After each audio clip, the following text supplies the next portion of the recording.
নমস্কার, আমি শান্তাস কিচেনে সবাইকে স্বাগত জানাচ্ছি। আজ আমরা করব মোরগ পোলাও। মোরগ পোলাও করার জন্য আমি কিছুটা পেঁয়াজ বেরেস্তা করে নেব, আর এর মধ্যে আদা, রসুন, বিরিয়ানির মশলা এগুলো সব আমি রেডি করব।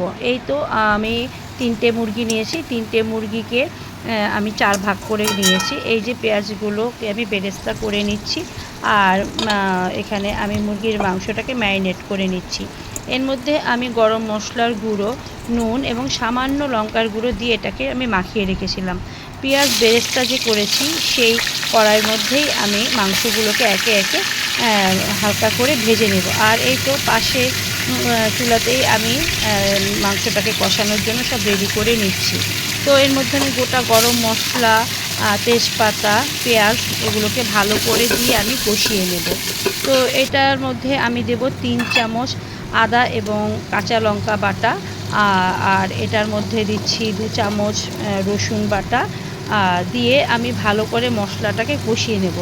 এরপরে আমি এর মধ্যে দেব ধনের গুঁড়ো এবং জিরের গুঁড়ো। এরপরে আমি যখন মশলাটা কষানো হয়ে যাবে, তেলটা বেরিয়ে যাবে, সেই সময় আমি এর মধ্যে দেব ফ্যাটানো টক দই। তো আমি ব্যালেন্সের জন্য একটু এখানে দিয়ে নিলাম চিনি, আর নুন তো অবশ্যই পরিমাণ মতো দিয়ে দিতে হবে। এই তো আমার তেলটা বেরিয়ে গেছে, আমি ফ্যাটানো টক দইটা দিয়ে দিলাম।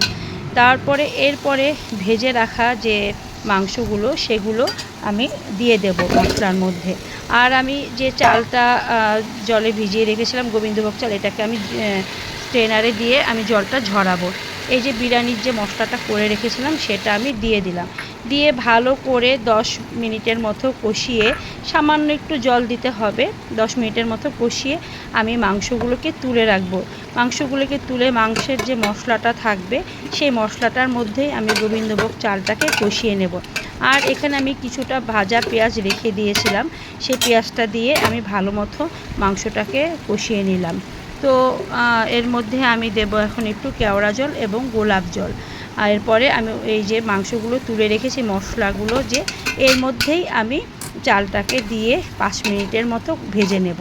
চালটাকে ভেজে নিলে হবে কি, চালটা একদম ঝরঝরে হবে। আর পাশের উনানেই আমি জলটা গরম বসিয়ে রেখেছিলাম। 4 কোটা জলে আমি 10 কোটা জল দিয়েছি। এর মধ্যে এটা হচ্ছে 1.5 ভাগ দিতে হয় জলটা, চালের 1.5 গুণ জলটা দিতে হয়। তো যখন নাকি আমার 80% চালটা হয়ে গেছে, সেই সময় মাংসটা দিয়ে আমি এটাকে কাঁচা লঙ্কা, বেরেস্তা দিয়ে আমি এটাকে দমে দিয়ে রাখবো। তো এই তো হয়ে গেছে আমার মোরগ পোলাও। কেমন লাগলো